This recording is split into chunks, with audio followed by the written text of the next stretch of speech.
자, 우리 안전 영역에서 지금 응급처치와 빙상 설상 안전에 대해서 이제 배워볼 텐데요.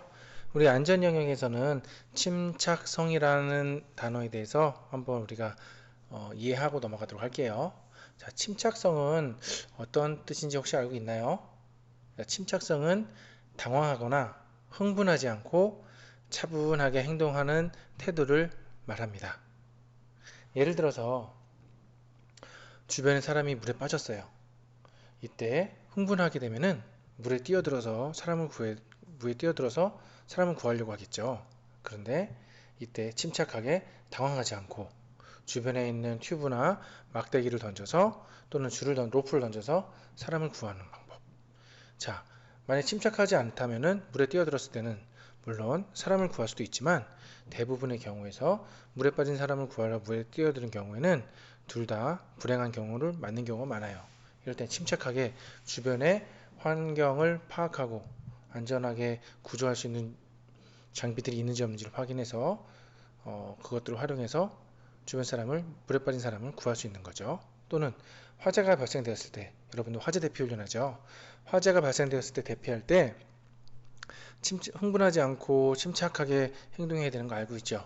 만약에 불이 났다고 너도 나도 흥분해가지고 당황해서 뛰어나가다 보면 오히려 그렇게 대피하다가 뛰어서 나가는 사람들끼리 뒤엉키고 넘어져서 오히려 더 큰 사고가 일어날 수 있는 거.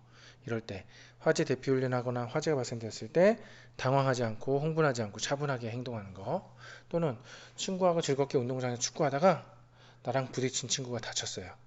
이때 다친 친구도 다친 친구지만 내가 더 오히려 당황하거나 흥분하게 되면은 그 다친 친구를 빨리 응급처치하거나 조치를 취해줄 수 없겠죠. 이렇게 위급한 위험한 응급 상황이 발생됐을 때 당황하거나 흥분하면 적절한 판단을 할 수가 없습니다.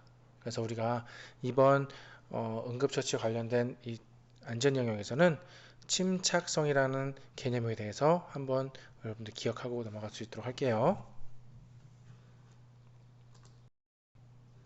자, 운동 중에 응급 상황이 발생됐을 때 어떻게 하면은 적절히 대처할 수 있는지를 한번 확인해 볼게요. 안전하게 운동을 하기 위해서 준비하고 점검하는 것이 중요한데, 일단 첫 번째 운동 전과 두 번째 운동 중에 어떻게 해야 되는지를 한번 나눠서 생각해 볼게요.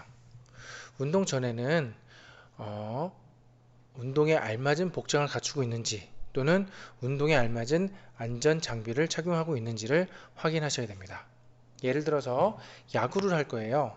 친구랑 야구를 할 건데 만약에 공을 주고받을 때 맨손으로 잡는 것보다는 글러브를 착용해서 정확하게 공을 잡으면은 손이 다칠 확률이 줄어들겠죠. 또는 만약에 내가 포수예요. 포수하게 되면은 포수 장비를 착용하고 해야 만약에 사고를 대비할 수 있고 다치지 않겠죠. 이렇게 운동에 알맞는 복장을 갖추고 안전 장비를 착용하시는 게 중요합니다. 또는 여학생들 같은 경우 체육복을 입고 하는 거와 치마를 입고 운동하는 거하고 비교했을 때 어떤 게 더 안전할까요? 그렇죠. 아무래도 동작을 하기 쉽고 내가 쉽게 운동을 할 수 있는 운동복이 더 안전하게 운동할 수 있는 방법이겠죠. 두 번째로 운동 전에는 준비 운동 및 스트레칭을 철저히 해줍니다. 모든 운동을 시작하기 전에는 준비 운동을 해서 내 몸 자체가 운동할 수 있는 준비가 될 수 있게 만들어 주시는 게 중요합니다. 세 번째로 운동 시작하기 전에 지켜야 될 안전수칙 또는 경기 규칙을 확인하고 꼭 다시 한번 기억해 주시기 바랍니다. 그래서 운동 전에는 이 세 가지를 꼭 확인하셔야 되고요. 그 다음에 운동 중에는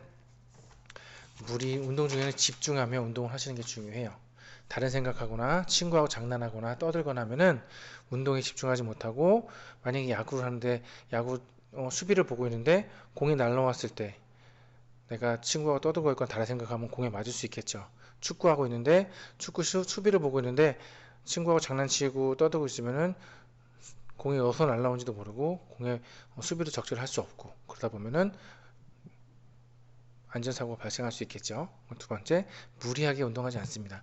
내 능력껏 내가 할 수 있는 만큼 해야지 저 친구 꼭 이기겠다고 무리하게 운동하다 보면은 거기서 안전사고가 발생됩니다.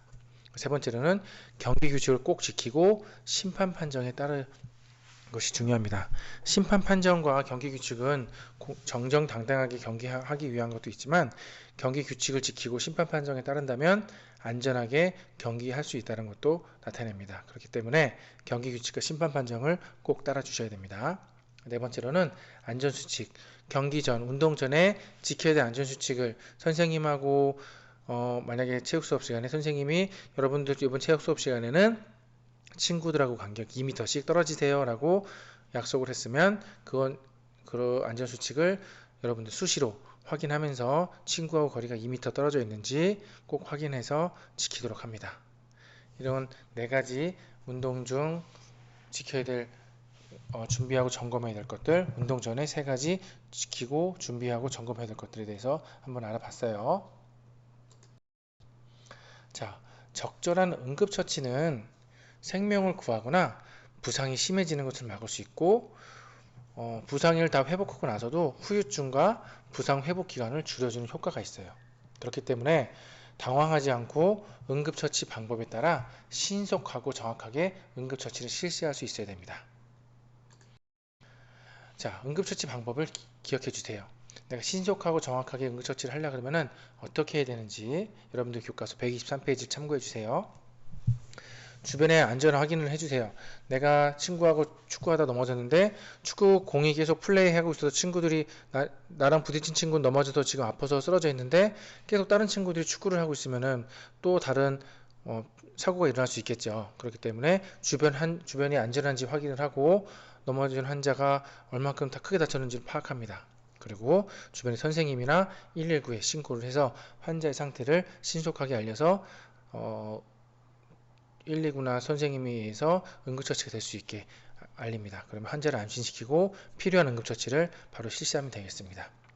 다친 정도에 따라서 다친 부위에 따라서 응급처치를 어떻게 해야 되는지는 다음 시간을 통해서 우리 다 같이 한번 알아보도록 할 거예요.